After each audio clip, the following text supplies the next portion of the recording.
Blessings upon you, stranger. May the word always resonate within your soul.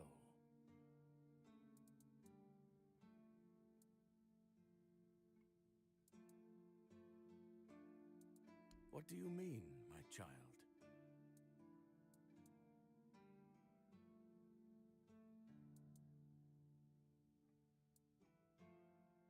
Indeed, my child. I have served in the Horns of the South since I turned 20. So, it's now my 40th year in the service of Kai and this noble abode. As for the asylum, I only know as much as my brothers deem necessary to relay to me in their letters. I only receive reports on their progress towards curing the Red Death. I'm afraid that I simply cannot believe your blasphemous words without proof.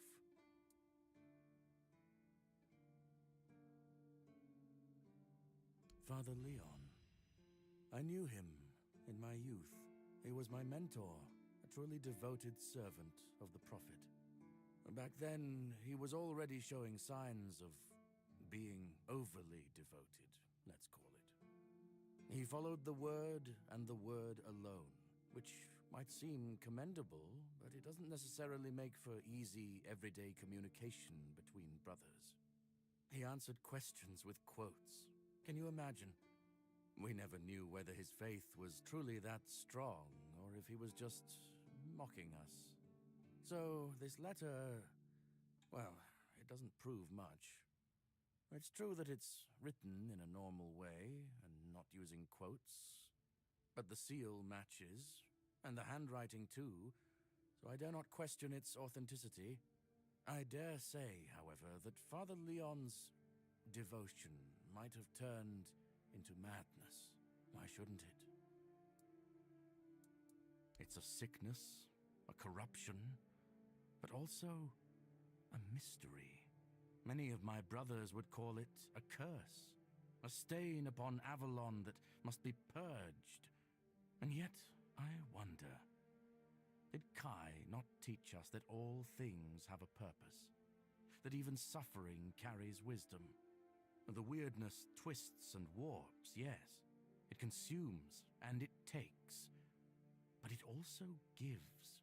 Life grows in its wake. Strange and terrible, but life all the same. If we are to fight it, we must first understand it. And that is what frightens the Church most of all. Understanding. As prepared as any men can be against something they barely understand. Swords and fire will hold back beasts, but what of the creeping rot that twists flesh and mind alike? But there is one thing. The Excalibur they keep here. It has not been wielded in an age, yet the weird does not creep near it. Well, even as it rests upon its pedestal, the air around it remains untouched. The tendrils of corruption that strangle stone and steel refuse to claim it. The keepers may not see it for what it is, but I do. There is power in that blade. Something ancient, something beyond the Church's teachings. And if it truly holds back the weirdness, then perhaps it was never meant for men alone. Safe? No. But safer than most, I suppose. But tell me, what is safety, truly? A stronghold? A weapon? A prayer? I've seen men with all three fall just the same. So no, I do not feel safe. But I do feel watched. And sometimes that is enough. Certainly. Kai's blessings know no bounds, but sometimes it's useful to seal them in a handy flask.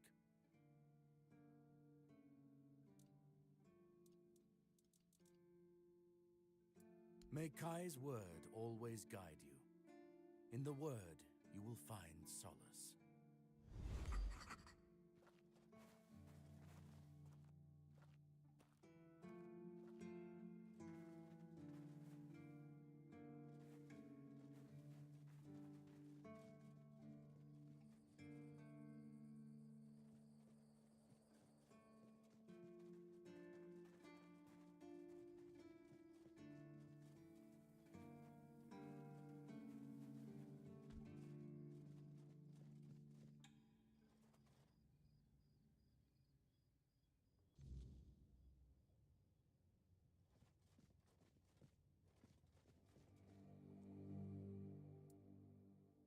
No, and I'm reluctant to admit that I'm unable to help with this matter.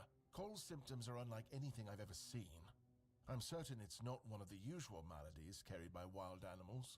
As for the bite on Mahon, although it was a nasty wound at first, it healed very quickly. On Cole, it's barely visible.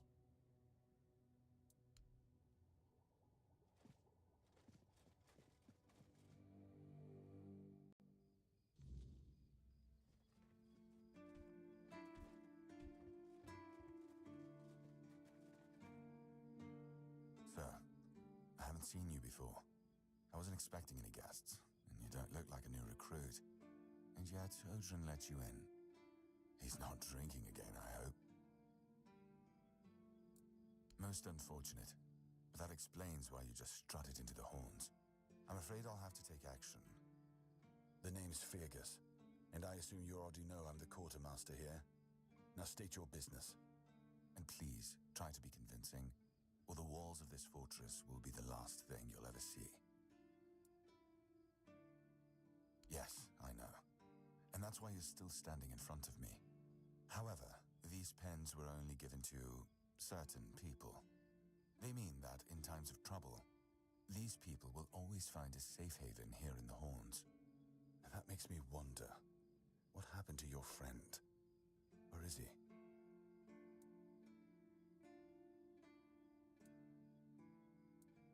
If what you're saying is true, he must have had a deal with somebody well above my pay grade, and that leaves only the captain.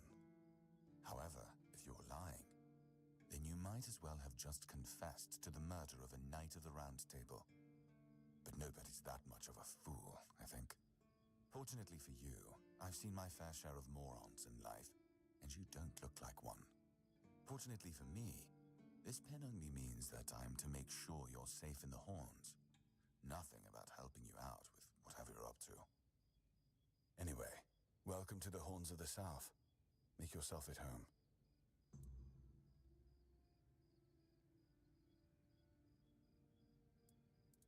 That's one of our tags. Every soldier gets one when they pledge their loyalty.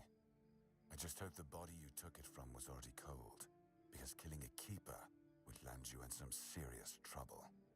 You know, here's what I'm thinking. If you stumble over any of our fallen keepers out there, bring me their tags. Sure, they all swore to stay here until the bitter end, but they have families who deserve to know what became of them. It's part of my duty, but since I can't send any more beyond these walls, maybe you could lend a hand. I'll pay you for every tag you bring back. You know where to find me if you come across any more.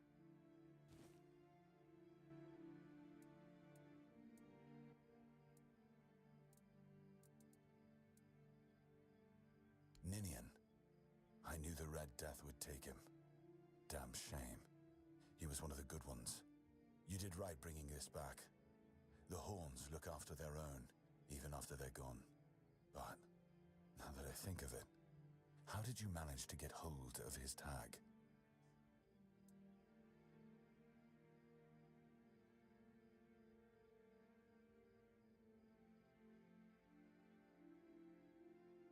Tortured?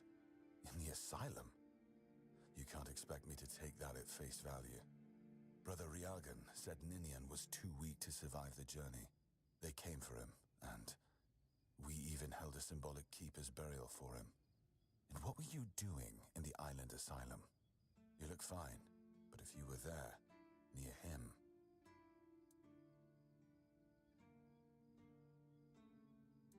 I honestly think your sense of humor is the worst, but I have to respect your unwillingness to share your story. Still, you have to understand, now that you've told me this, I'll be keeping a close eye on you. No risks can be taken when it comes to the Red Death.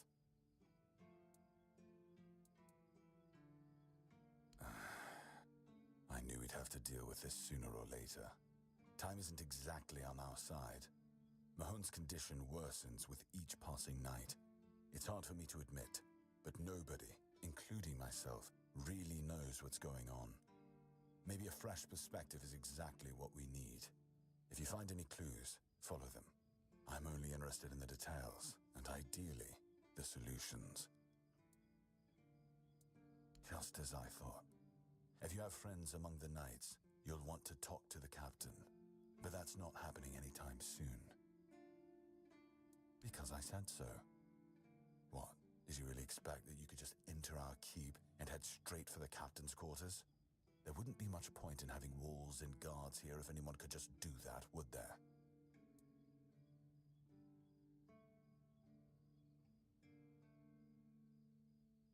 So what? And have you helped any of my people? Or are you just here to wave that pin in my face again? First, show me you care, and then I'll take you to the captain. I can't have every random stray wasting his time. Not now, when the outcome of the war with its tribes is so precarious. I trust we understand each other?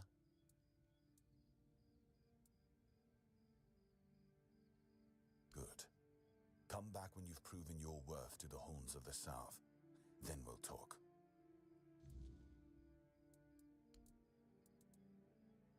We've been having trouble with the dead lately. The kind that don't want to rest in peace. There are more and more of them roaming the area. It might just be the weirdness, as it has been steadily creeping closer from the north, but somehow I doubt it. Anyway, I suggest you go see Marg first. He knows best what's going on there. He's our huntsman. He keeps us stocked with meat, so the lads don't have to live on fish alone. They get pretty grumpy when that happens. Right now, Marg is the only other person who's allowed to leave the keep.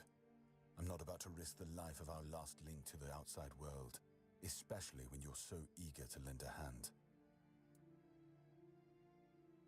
There is a local legend about a dark druid named Slaughter? Slaughter, that was it. He was a necromancer rumored to be able to raise the dead and make them do his bidding. Quite an old legend, though, so unless he managed to raise himself from the dead, I doubt he's behind this. It's old. From what I've heard, it even predates the Horns of the South. The keepers and the people from the village below used to bury their dead there, but after the flood, it's been pretty much abandoned. Yeah, damn druids. They flooded a village of innocent people just to show everyone they're still in power. Fat lot of good it did them. I'm not gonna lie, I'm glad we got rid of them. The things they could do were unnatural. It's not far, and it's hard to miss. But honestly, I'd suggest you go see Marg first. You don't really know what you're walking into, so if I were you, I'd try to learn as much as possible beforehand. The captain forbade anyone from leaving the keep, so I couldn't. And truth be told, I didn't particularly want to. We don't get many recruits, and you're, well, your words, not mine.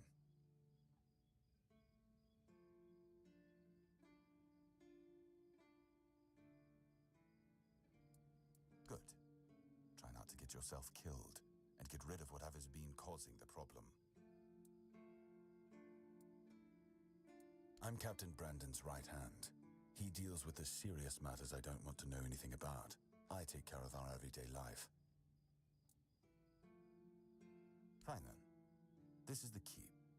Anyone sworn in as a keeper lives here, unless they're no longer fit for service. If that happens, they get transferred to the village. Otherwise, they're not allowed to go there without my express permission. So if you ever see any of my boys down there looking shifty, feel free to report them. You're allowed to walk around the keep and the village, but if anyone catches you stealing, I'll take your hands. If you attack any of my men, I'll take your head. That enough for you?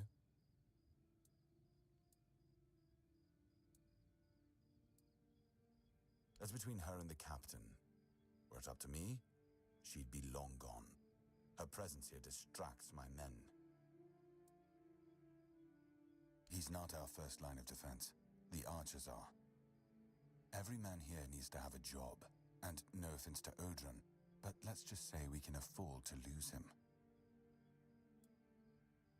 I'm sure the hordes of visitors clamoring at our gates can survive the insult. It used to belong to the keep. You could say it was its beating heart. That village was where our lighthouses led the ships, and where the workers lived with their families. Ah, those must have been the days. But then the ships stopped coming, and there were less and less new keepers, and the others left looking for a better life. Until, at last, the sea took most of it. Depends on your idea of interesting. There's a weird statue with a gong, but I'm not sure how much of it is left. Other than that, probably just damp rubble. I don't know. Ask Marg. I'm pretty sure he just sits there all day instead of hunting. No wonder we've been eating nothing but fish. What else was there to do? There weren't enough people to live there, and nobody wanted to anyway. Not since the monsters started coming out of the sea. We wiped out most of them, but new ones showed up every now and then. Marg, our hunter, keeps an eye on the place. You can talk to him if you want. Excalibur. You want to pull it out?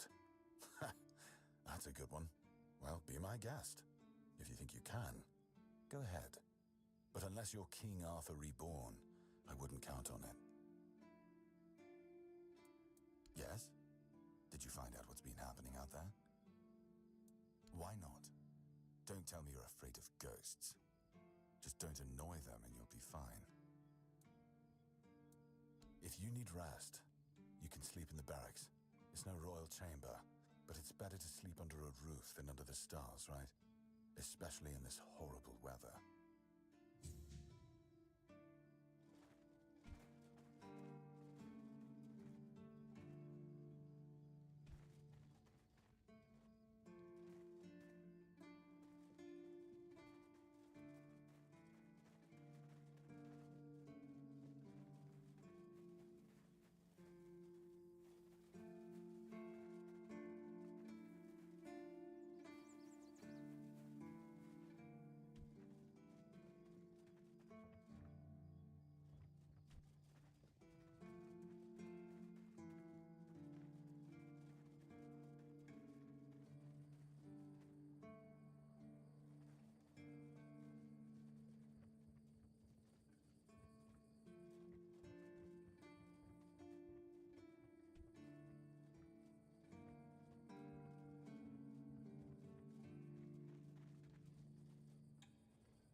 Bloody seagulls! Can you hear me, you flying vermin? Just try landing here and I'll pluck your asses clean. A keep by the sea. What a great idea that was. And what do you want? I'm fixated. Me! Oh, you didn't see what they did to me a week ago. I was just standing watch as usual, and then, suddenly, splat. A dozen of them flying overhead, screeching, shitting and whatnot. So I yelled what I think about them, shaking my fist. And then another 4, splat. And they kept screeching. I tell you, they're laughing at me. I spent all night cleaning my armor. Sewell didn't think it through when he decided where to put the keep, mark my words. Sure. If you haven't noticed yet, everything here tries to destroy you, including the bloody seagulls. I once managed to shoot a few. I thought they'd learned their lesson and wouldn't be flying over here anymore. And guess what they did? They kept shitting with increased force. Like they're planning it. Vengeful scoundrels. I need to try a different strategy. Find something that will make them feel real terror. Like the way crows are afraid of scarecrows in fields. I'm sure seagulls also have something that scares them. We just need to find out what it is.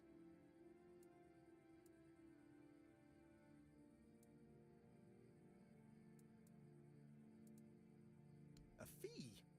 I'm not asking you to hunt down a monstrosity from Grubwood or the Sunken Village. Ah, whatever. As you wish. You'll get your fee. You must think yourself an expert, damn you. I just need you to bring me some kind of a bird scarer. They'll learn their lesson and keep away from me. I don't know. I'm not sure if there's anyone crazy enough to take up something like this. But there is one guy in the museum, Riderick. He's supposed to know everything.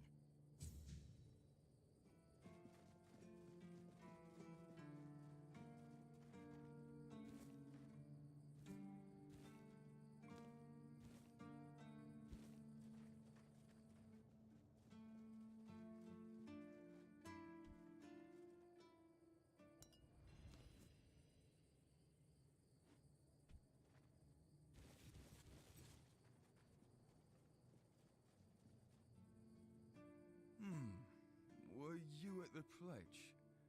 I didn't see you.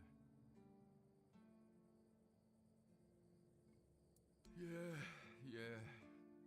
Victory over health. Honor over life. Yeah. Bandits, tribes, sodom all. Sleep, damn it, is the worst son of a bitch I ever fought. No sleeping, no. The service is eternal. Where would we be if Seawall took naps all the time? You need to serve, not... I shut my eyes for about 15 minutes every day. Sometimes 20. Besides, a true keeper doesn't sleep. He keeps watch. The Old Mother will reward me after I'm dead. But I'm not gonna lie. That potion from Eber, our physician, works miracles. You could stand on the walls all day and night and not even think about closing your eyes. What? Listen, pal, I never asked. I just came in the evenings when I was getting sleepy and took it. And then Yan put it somewhere else. Keeper's vigor. Good stuff. Shows what you know. Once more, call to this glorious service by the grace of the sea. Service, eternal service.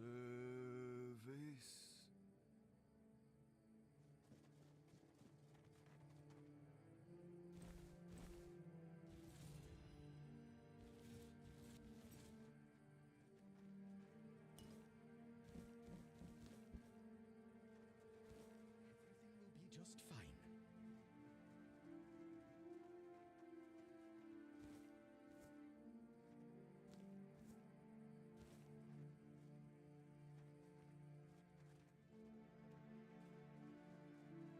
Just passing through.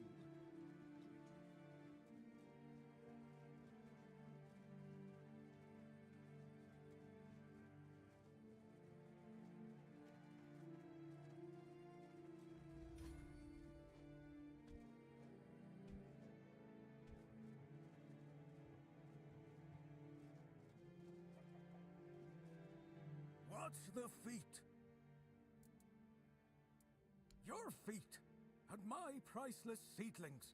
I swear your nosiness will be the death of you.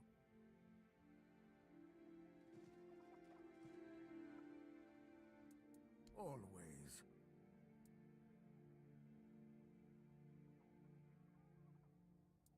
I'm Owen, and this is what I do here.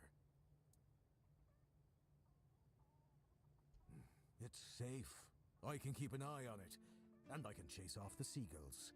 And when the weirdness comes, and the dead start rising up from their graves, then a rooftop garden will be much safer than one on the ground. No, I can handle a few seagulls. I'm not like that idiot Gwilyn. I let Rark in. He doesn't talk so much. He's my best friend. My hole in your skull would be worth 1,000 words. I have everything I need. And you, the fly in the ointment. You need to talk to plants to help them grow. I'm not going to waste my breath on people.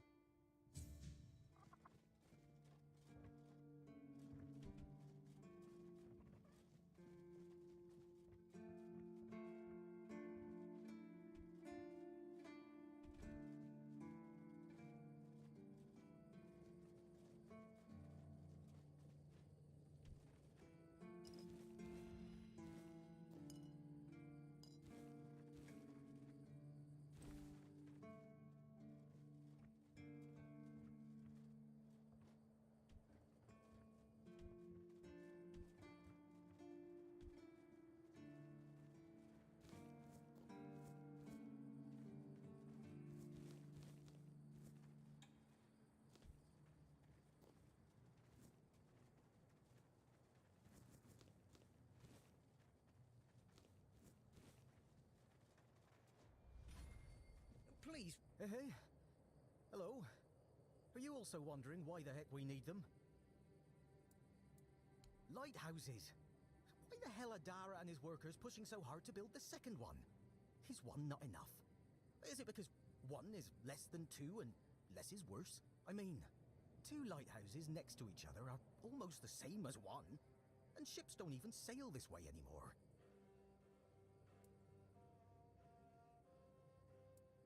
Ah, symbolism. Yeah, maybe. Whatever that is.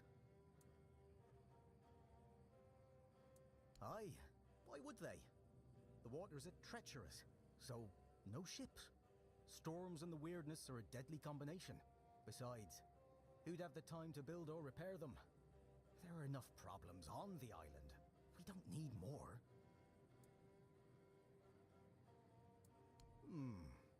You can stay here and serve. Sit in the tavern, drink and eat something. If you're looking for an adventure, you'll have to go elsewhere. There's always something happening out in the world. But you know what? Here in the south, everything happens late. It's a big world out there, and a small one right here. Well, not much going on here, as you can see. Things have been a bit different lately, due to the refugees. One was even hanged for theft. But I can't say much more as I wasn't there. If you're interested in the horns, you should visit our museum. You'll learn more about that fella, Swal, or whatever his name is. What do I think? As long as they follow the rules, they can stay. And if they don't, then they can hang. That's all. Folks are saying that there's some other group, probably more dangerous, not so far from here. If they come closer, well, that wouldn't be too good. Aye, it's boring, but at least you don't have to pay to enter. But almost nobody goes there anyway. Gotta admit though, it does look pretty majestic.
just wait until they let me out.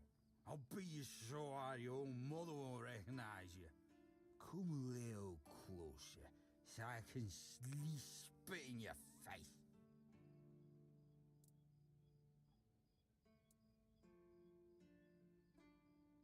Nobody asked your opinion. I drink 'cause I want to.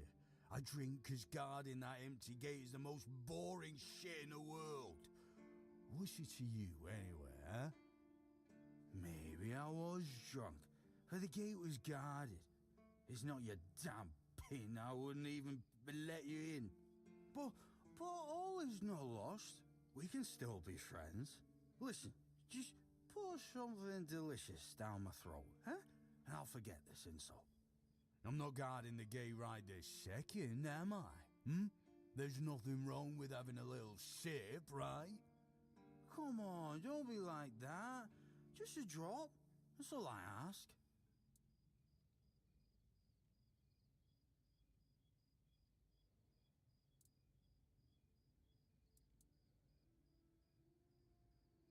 Aye, that's for me to decide.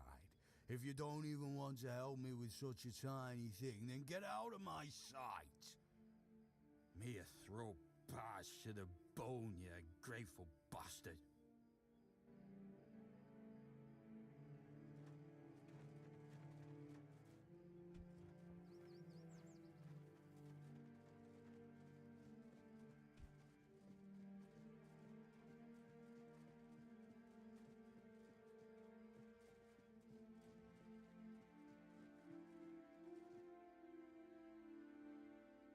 This feeling, it was so strong, so real.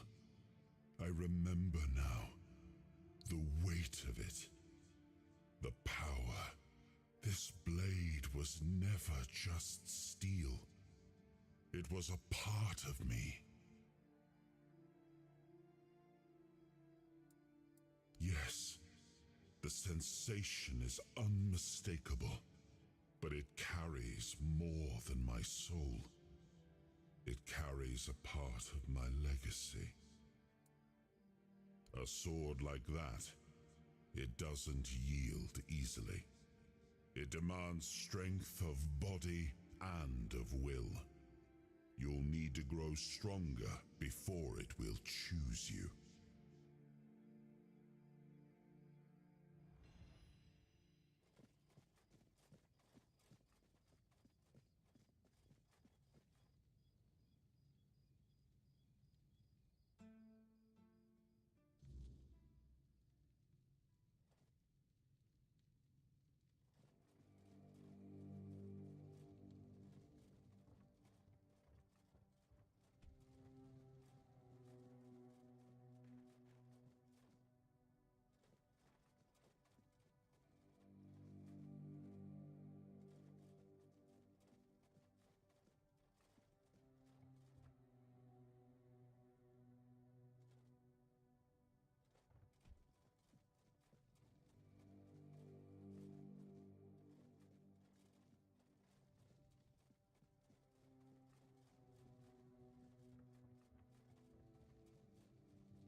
trouble.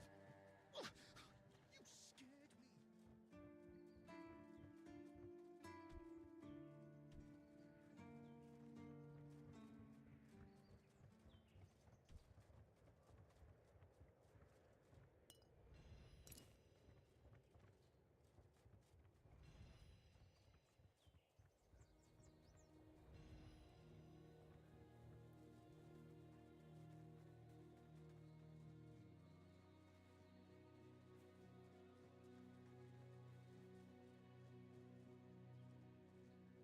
Hey, you're heading to the village, right? Tiernan should let you in. Take this medicine to my father, will you? Goban is a loud man. You shouldn't have trouble finding him. Oh, seriously? You'll have my eternal gratitude, but nothing more for now. Go on. Take it. Come to me afterwards. Ah, he used to serve too. In fact, he was the builder before me. Now he's just an old fart angry at the world. But a father is a father, right? We may hate each other, but as long as I can help him, I will. Hence the medicine. If Haber doesn't know, then I don't either. So we keep trying.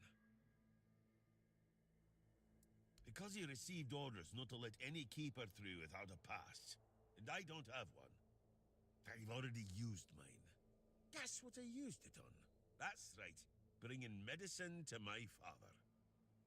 When that Egypt gets an order, he's like a priest who stumbled into an orgy.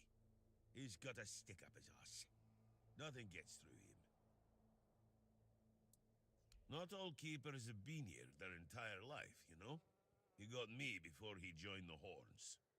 Serves me right for wanting to find him, stupid son of a bitch. If only I knew what it would entail.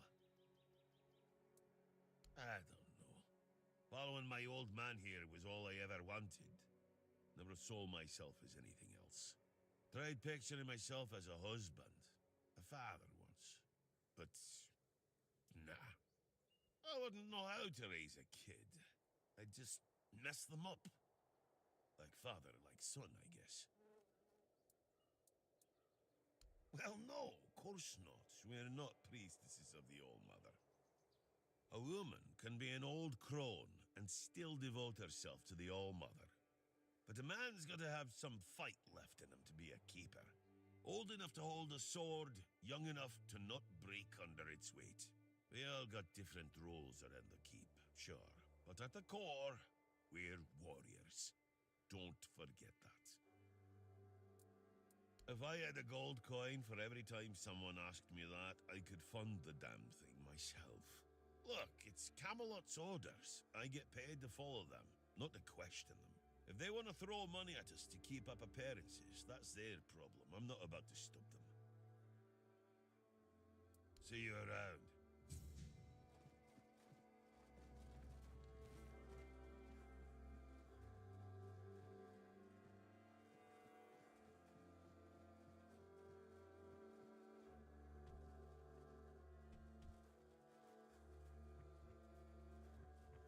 Oh, Mother have mercy. Not another one. If I let you pass, will you promise not to make any trouble? That's just my luck. Take the post, Tiernan, they told me. You'll be looking after a village full of old farts. That's practically early retirement, they said. What a load of crap. There's always something. If it's not the deck falling apart, it's a refugee running around biting people.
be fair, he only bit one person.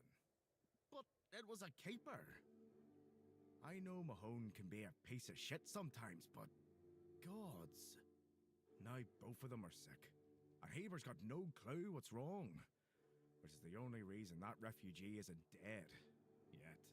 So, he's sitting in a cage. His wife's crying all day and everyone's pissed. Meanwhile, I'm stuck in the middle of it all. No need to tell me that. But I can't just go back to patrolling the walls. I'd be a laughingstock. I'd rather sit here and hope everything works itself out. I mean, everyone's gotta die someday, right? So whether it's me or them, at least my problems will be over. No, not really. Fortunately. The deck? Nah, just old wood. Honestly, it's the least of my problems. But I've got no way to fix it. Dara's always busy with his lighthouse, and every time I try to do it myself, someone else needs me for something. I can't even sneak out to the tavern because last time some rich bint started complaining that everything here smells of fish. That's a seaside village. What else would it smell of? You do that? That would be a huge relief. Well, maybe not huge. There are bigger problems, but it'd be a start. Truth be told, I don't know why they want it so badly. It's for boats. No one here even uses boats. But, well, you know how it is with old folks. Once they get fixated on something, there's no point in arguing. I'd pay if I could, but this was supposed to be my job. The budget's long gone. But if you're interested, I could teach you a thing or two about home decor. Not exactly standard keeper knowledge, but, well, we all have our secrets. Surprised? Can't blame you. This might sound odd coming from someone stationed in a glorified fish bucket, but I've got a thing for furniture. The only thing more mismatched than the barracks around here is my career choice. But, yeah, I like imagining places where things fit. Where chairs don't wobble, tables don't look like someone hacked them together with a dull axe, and beds, well, beds don't feel like they're plotting your murder while you sleep. Not exactly a secret I broadcast. Most folks see me as Tiernan the Grumbler. But hey, we've all got something that keeps us sane, right? Mine just happens to be daydreaming about nicer chairs. Oh, she's a real piece of work, that one. Her name's Lady Elisa. Something. I don't remember. She came here with her husband. Poor man. I never heard him get a word in. You know, sometimes I regret not getting married.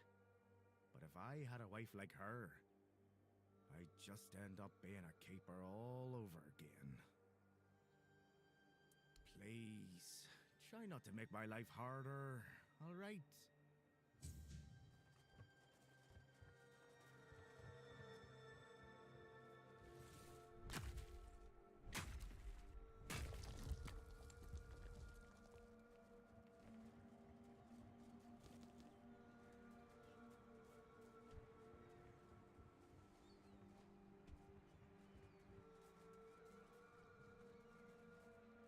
I wish Morris were here with me already. Do you need help settling in, dear?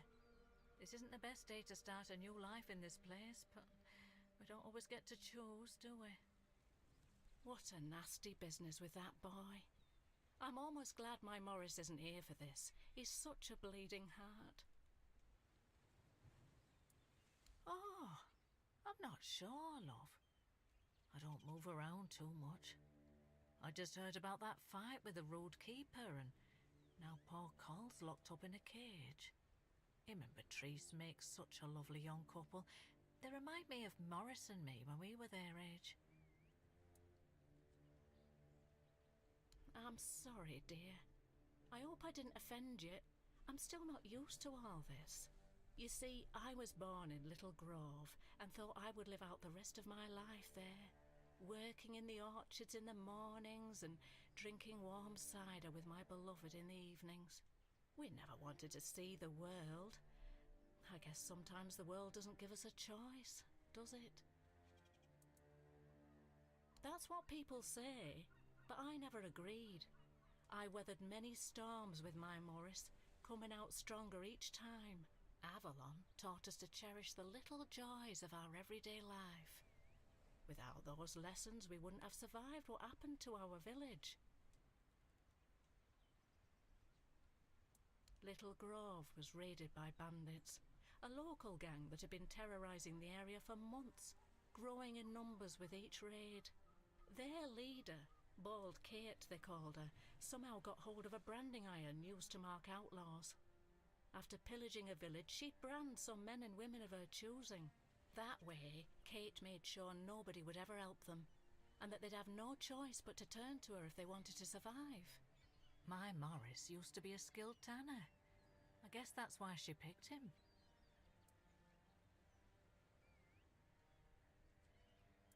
Yes, I asked him to. He wanted to run with me, but he was still feverish after the branding. I was worried he'd die on the road. Now, I don't have many kind words for Kate, but she doesn't like her efforts to go to waste. As long as he stayed, she'd make sure he was healed. I hated leaving him there, and I hate to think of what she's making him do, but I hope he's at least still alive. Of course I did, right after I got here. The only answer I got was that they're aware of the bandit problem and are dealing with it. But I've heard rumours that the gate is always shut and the keepers are forbidden to leave. So, I've got no hope there. Look at me, love. I'm just an old woman. I've lived a quiet life, never learned any skills Kate would find useful. She has no need for useless mouths to feed, and Morris, well, he didn't want me to stay anyway. He said we'd find our way back to each other, but I'm starting to fear we'll have to wait for another life. From what I've heard, they decided to stay in Little Grove for a while, drinking my cider to the last drop, no doubt. Not like they have to worry about the authorities. The only ones we saw were the Camelot tax collectors who came by once a year. Other than that, not a uniform in sight since I was a little girl. Oh, Mother bless you, my dear. That's all I could ask for. Please, let me know as soon as you learn anything. At first, it wasn't so bad, but now it gets worse every day. We just sit around here, doing nothing. Don't get me wrong, we have food, we have a roof over our heads, and we're grateful for that. But no one trusts us enough to let us do any work. None of us wants to be a freeloader, as they call us. I wouldn't mind a task or two to earn my keep and to take my mind off my troubles. I might not be all hale and hearty, but I've still got two good hands, which is more than you can say about some of the codgers living here. Stay safe, dear.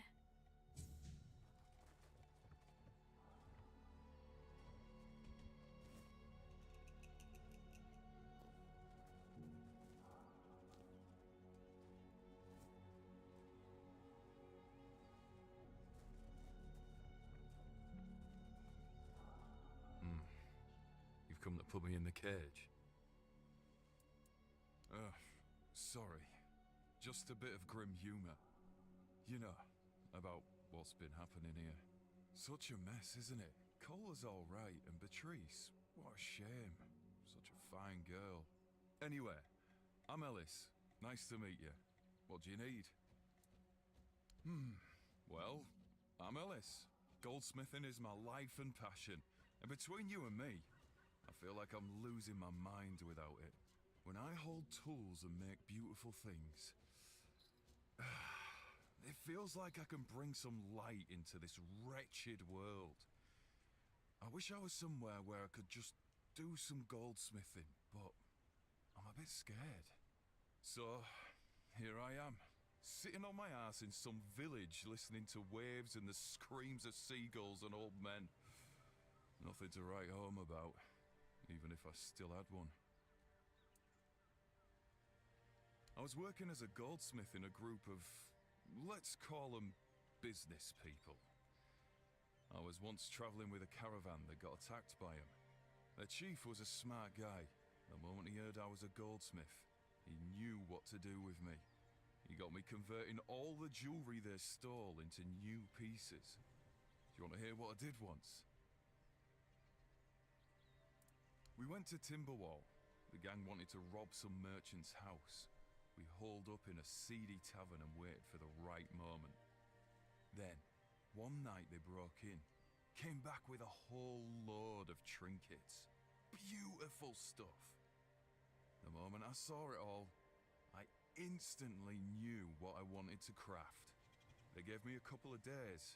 I tinkered for a bit, and then, ta-da! Brand new merchandise. After I was finished, I dressed myself all nice, went to that merchant's house and went, "Good morning, kind sir. I'm a goldsmith. My work is renowned in all of Camelot. Would you be interested in what I have to offer?" You know what he said? "Of course I would." That nonce bought the entire lot, even though I inflated the prices like a street peddler. And when I came back, the others couldn't believe their eyes. I thought I was gonna keel over. I miss that.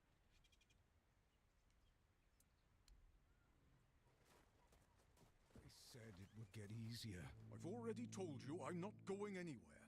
If you want something from me, then... Oh. I don't know you. I'm Dugald. You're not one of us. And you're not local either. You could have chosen a better time to come here. Kind of poor ambience, if you know what I mean. Well, at least we have a roof over our heads. My boy Frank and I came here with the others. We left our village because... we had to. Well, I had to. But Frank is a good lad, so he came with me. I took him in, you know. Found the poor sod at the mill, sleeping in the hay. He was chilled to the bone back then, but I could tell he'd be a strong lad once he thawed out. He used to help out on the farm. He's young, but he already has a couple of tattoos. Tribal ones. Means he must have been cast out of the Del Rita. At first, the people in our village gave him dirty looks. But then they realized he wasn't a bandit. He was a good, hard-working kid. Then they started to treat him as one of their own.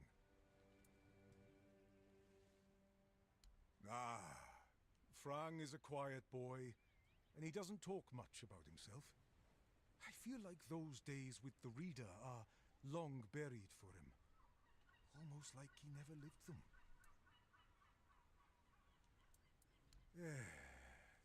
Roscree. Few shacks and a small field of grain. I was a miller back there. My daughter married a good, hard-working man. Eventually, I gave them the mill. Still helped around, but wanted to let the young folks learn how to work there. Then this kid, Frank, came along. Everything seemed to be going pretty well. Of course, something happened. Life here can't just be bearable. Oh no. Everything has to get screwed up somehow. That's the way it goes in this cursed land. My dear Trina and her bairn. They got caught by a weird beast.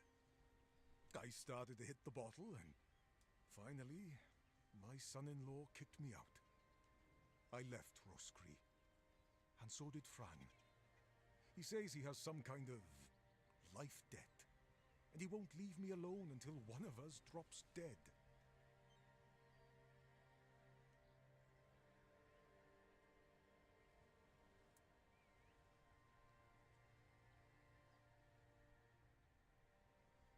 I'm sorry too.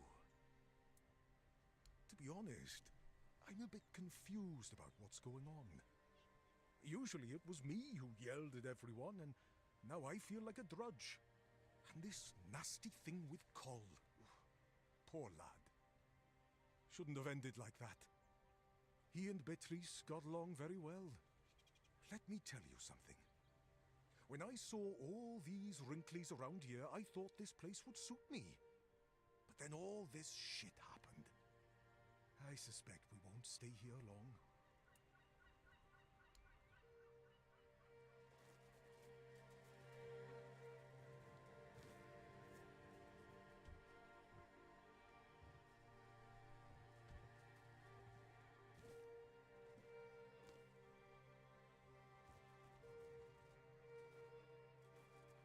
Something happened. Frang listens. I'm not from anywhere. Frang is attached to nowhere. I found a home with Dugald. I owe him a life debt. Frang was never a dull reader. Not without a name. Without a name, you are nobody in the tribe. Like me. And if that lasts too long, you must leave. I left and became Frang. Frang. A name, and not a name. Nothing happened to Frang. A stray, taken in by a miller. That's all. Frang cannot be a dull riada. His mother was. But the tribe decided that he was not worthy of a name. That is why he is not of the tribes. Conquer. Wolf. Strong. Important name. Not seen in the south for a long time. Must be dead. A place without a leader. As I see it, it will finally fall apart. One way or another. There are no tales about a place that survived without a strong leadership. And it's not about kings, nobleshites, or chieftains. Titles are just words that pull the wool over a man's eyes. What's needed is a strong soul with a strong name.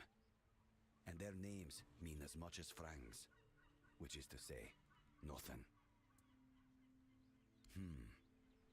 Now they're a bit like Frang. Strays with no home. Beatrice is strong, despite what happened with Cole. Ellis? He's funny. I like him. Rawson? I know nothing about her. And Dugald? A man who became Frang's father. He has my gratitude. Don't bother. Frang never met the keepers, but the unnamed boy did. Once, a few of them, many years ago, we fought. The unnamed boy survived even though he showed fear. Shouldn't do that. The keepers approached the camp of the boy's people, but that past does not belong to Frang. I'm Frang.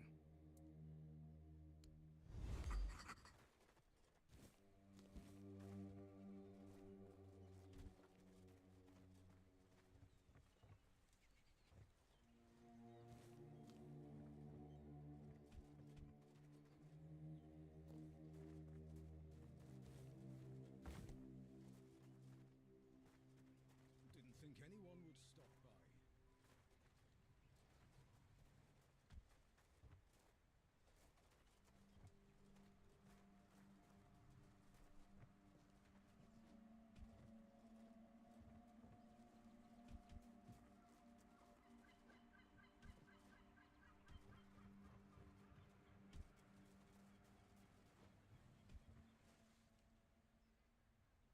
What do you want?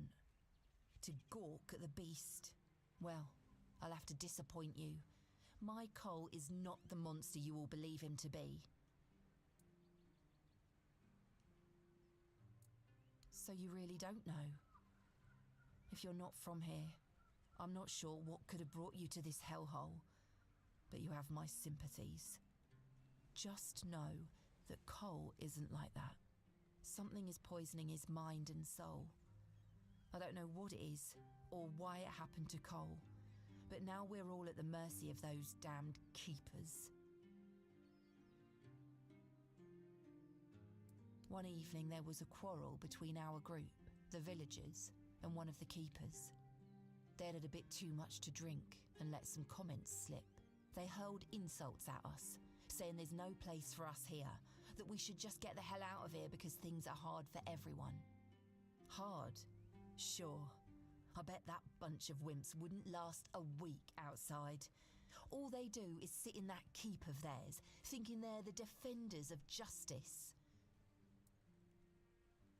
Well, Cole went mad. I've never seen him like that before. He attacked that keeper and bit him. It was serious, but the keeper survived. If it weren't for the other men from the village, things could have ended very differently. Afterwards, they chained Cole up and locked him in a cage. His condition started to worsen. They said a monster like him doesn't deserve a jail cell. Jail cells are for humans. Bastards.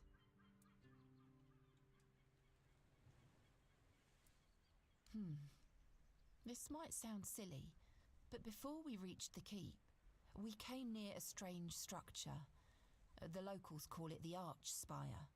In the morning, we realised everyone had a strange dream, but it was a little different for each of us.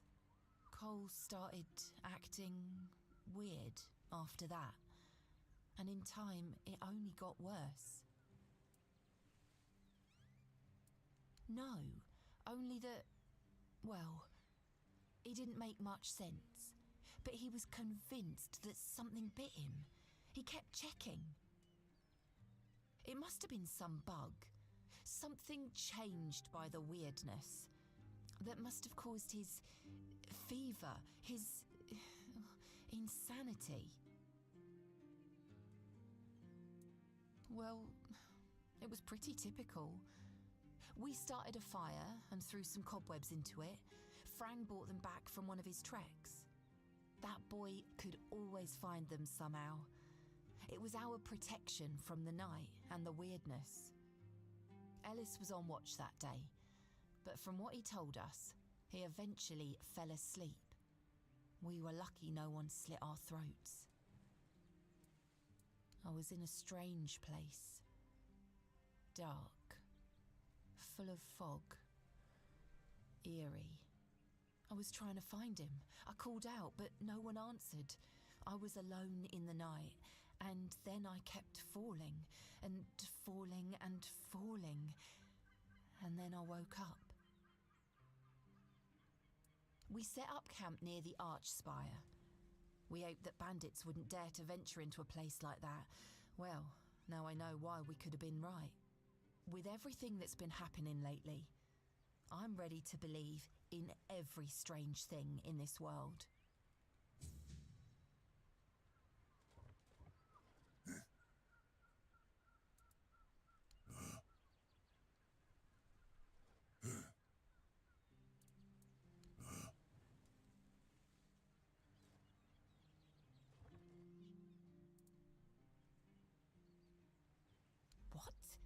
What?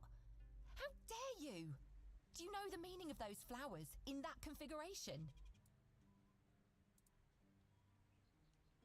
Revenge. Revenge, deception, and death. There's nothing nice about it, and I don't know if he did it on purpose or if he's just an idiot. But trust me, it's not a nice gesture.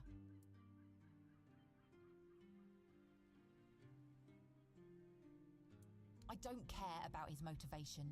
What you have in your hand is a very bad omen. Take those flowers away, burn them, throw them in a cauldron, whatever. I don't want to look at them. Oh, right. I forgot to introduce myself. I'm Beatrice. As for me and Cole, well, we left Ree hoping to find a quiet place to rest for a bit. We planned to travel the King's Road toward Camelot. Well, here we are. We found our bloody Camelot. Collar's locked up and all I can do is shed bitter tears.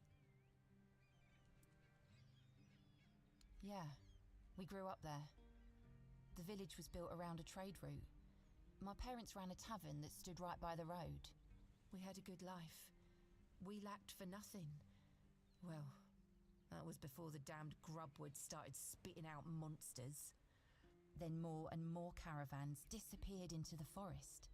People were telling stories that grew more horrifying by the day. In the end, taking that route meant certain death. The same thing that will happen to every place on this godforsaken island. Ruin. We used to have generous clientele. Merchants and emissaries from all over Avalon. They had deep pockets, always left lots of gold. But well, that changed. Then our only income came from the villagers, who were getting drunker and poorer by the day. That was always our plan. Col and I never wanted to stay there forever. Patrice and Cole from the village of Ree, that wasn't us. Yeah, I doubt I'll ever see him again. I don't think there's anything worth going back for. Each of us has a different story. Some wanted to seek their fortune elsewhere, like me and Cole. Some had to flee their homes because of bandits pillaging their villages, or because of the weirdness. Ree could be one of those places by now. There's so much turmoil in this world. People can suddenly lose themselves, becoming a danger to those they once loved. 2 or 3 weeks ago, things were starting to get difficult. The supplies we brought with us were running low. A larger group of people is always helpful. There's always someone to talk to and share the work with. But it also means more mouths to feed and more worries to deal with. It's not easy. Be careful out there.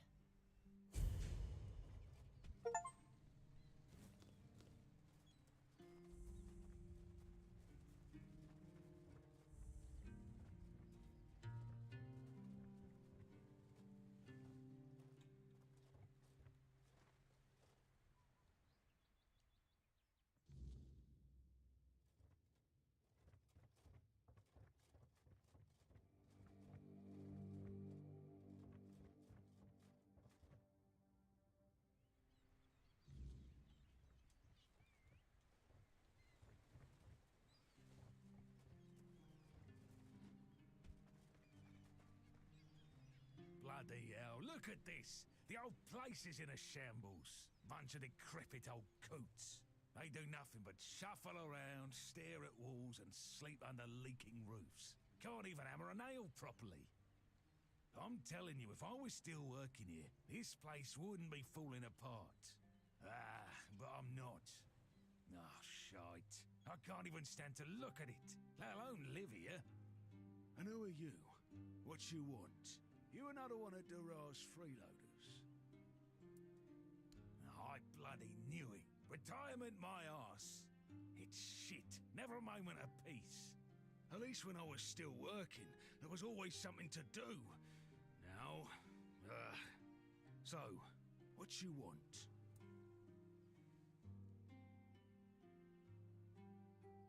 One day, my boy got it into his stupid head that old Gaban is ill. Bullshit! They're all telling me I should do something about it, or else I'm done for. I'll be dead as a doornail in no time. Like hell I will. I'm still here, ain't I? I've served my time. I've lived me life. And now you can all kiss my arse. So there.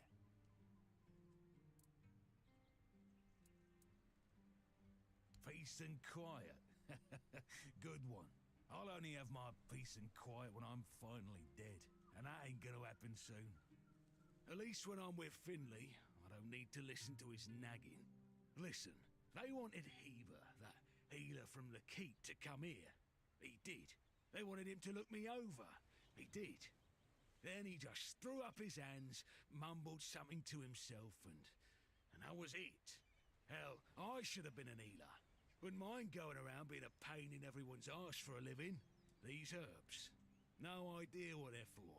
Heber said he doesn't know what's wrong with me, so there's no illness. I'm fit as a fiddle. Ah, good thing that at least the one guy who hangs around, Finley's the name, doesn't nag me all the time. Yeah, right. He'd better focus on his job. Oh, so many questions. How about a drink first, and then we'll talk?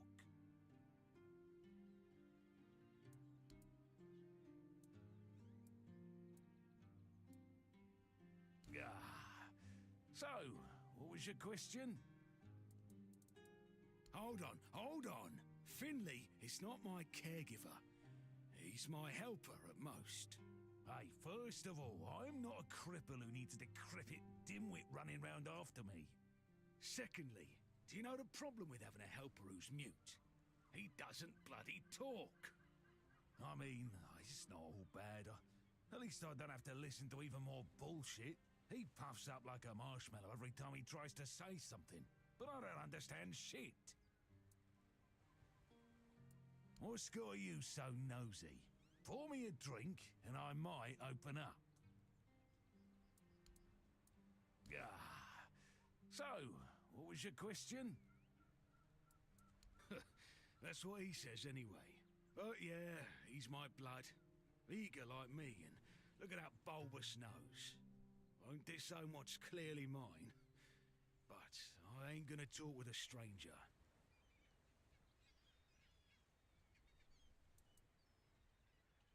It's like half the blighters here don't have working peckers, or they've never even touched a woman. Oh, so many questions. How about a drink first, and then we'll talk?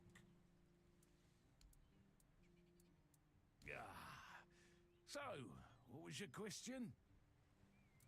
You see, back in the day, being a keeper was a serious business. Now, don't even get me started. You used to come here with a mission, not to run away from your bloody mother.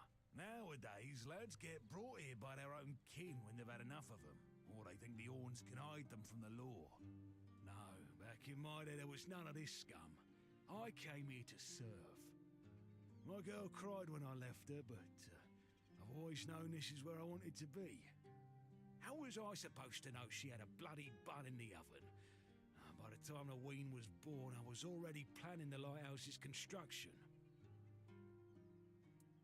Heck knows what he came here for. That's not my problem anymore, and I don't stick my nose in anyone else's business. Why all the poking around? Get me something to drink, and we'll talk. So, what was your question? I'm starting to like you, stranger. And trust me, it's been a long time since I liked, well, anybody. I liked me brothers in arms back in my glory days. Good lads, every damn one of them. Tough as nails, loyal to a fault. The kind of men you'd want beside you in the darkest holes of Avalon. But they're gone now, all of them. The old captain got it in his head to send us down to rediscover some mouldy tunnels under the keep. Damn fool mission that was. We went in together, but I was the only one to come back out. I can still see all their faces when I close my eyes. A hard loss it was, but I'm still here. Oh, some days I wonder why. What's got you so nosy? Pour me a drink and I might open up. So, what was your question? Those tunnels, right. Well, me and the lads went down there to check if we could repurpose them under the Orns. Damn fool mission that was. But here wasn't just some empty caves. There were monsters, straight out of Age of Legends. Sick stuff. Stuff that get under your skin. Looked like... hell, memory's all twisted up now. Like a bloody nightmare mixed with shadows that don't belong. Want to know more? Speak with Fergus. He's in charge of this shit show now. Now, I propose a toast to those lost souls. This one's on me. Feast, you say? Problem is, sometimes I think they never died. They haunt me in my dreams, you know? Bloody bastards. I swear I wanted to go back and retrieve their bodies. But our late captain, make Grindelows piss on his grave, forbade me from going back. But when I drink, I usually pass out, and then I don't remember my dreams. So, I drink. My brothers deserved better.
What do you want?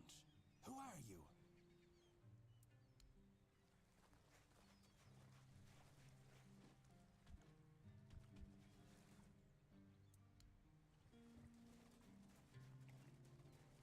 Buy something or bugger off. Unless you've already bought from Orla.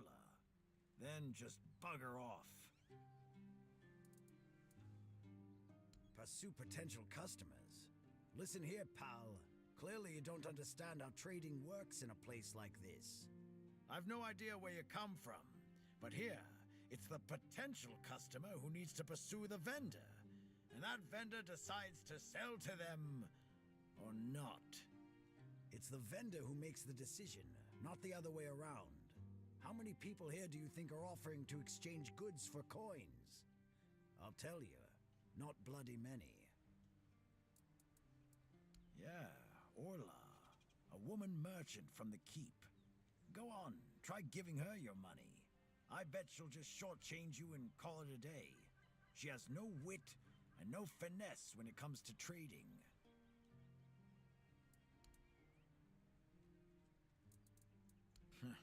I wouldn't mind knowing that myself.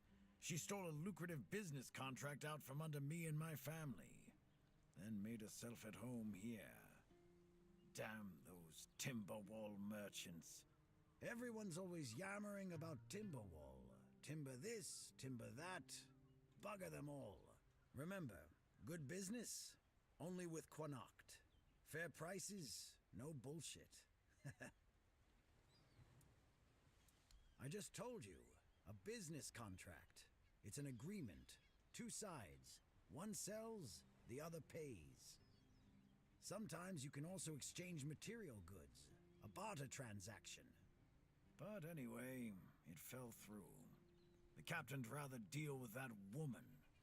Good riddance to him. Well, it's all water under the bridge now. Yes, Connacht. From a merchant family, to be specific. Though I've always wanted to join the Royal Geographers. To chart the uncharted. But I broke my leg, badly enough that I couldn't travel anymore. After the accident, I was stuck at home, sitting on my ass and looking after the books. It was driving me crazy. Not what I wanted from life. When that contract I told you about fell through, I stayed here for a bit. Lost track of time. My brother got worried, so he came looking for me. I told him I'm not going back empty-handed. So he said we might as well do business here then. He helped me set up the shop, then left for home. You've never heard of them? They're a guild of explorers, dating back to the age of legends. They travel across Avalon, documenting all the lost and forgotten places, crawling through hidden caves, discovering old ruins. That's what LSA and I dreamed of, though only one of us got to live it.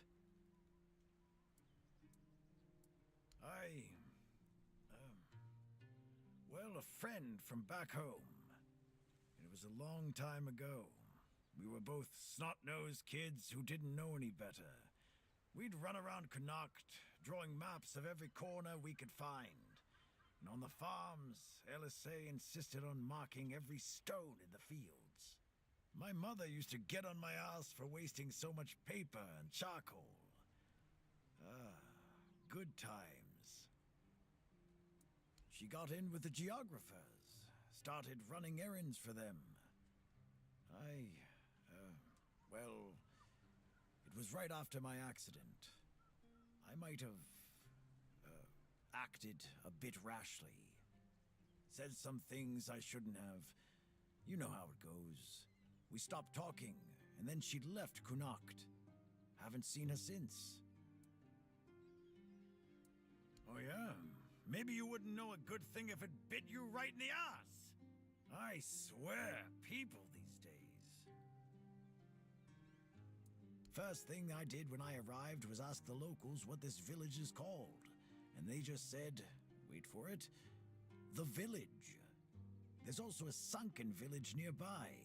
So I asked them what that one was called, and they said, the Sunken Village. So I asked what it was called before it was flooded, and they told me, the village. How do you even work with that? Long enough to know what sells. Not that I'd mind having a wider selection of goods, you know. Some more options on offer. But people here don't need much, so what you see is all I have. Then there's the refugees. For now, I guess they're good business. But long term, doubt it. Sooner or later they'll run out of money. They don't have any way to earn it since no one wants them here. They'll get kicked out, or they'll just leave and not come back. But there'll be others around to keep the businesses running, more or less.